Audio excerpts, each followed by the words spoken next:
expressed in general form, x plus 3 squared plus y minus 1 squared is equal to 4.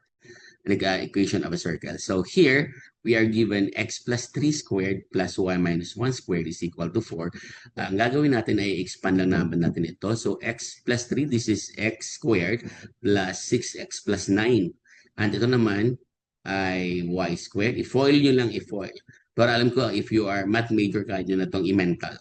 Y minus 2y plus 1 is equal to 4. Ayan. So here, this is the expanded form, x squared plus 6x plus 9. And this one, this is the expanded form, y squared minus 2y plus 1 minus 4. Itong 4 pala ay ninanspose natin sa kabila. Okay? So then we will write it in the form ax squared plus bxy, ayan, plus cy squared. Ayan. So that's the result.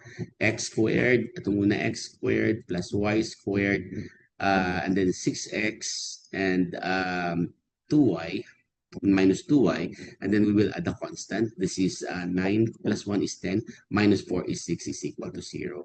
So we have this final answer. That's letter B. Letter B, very good.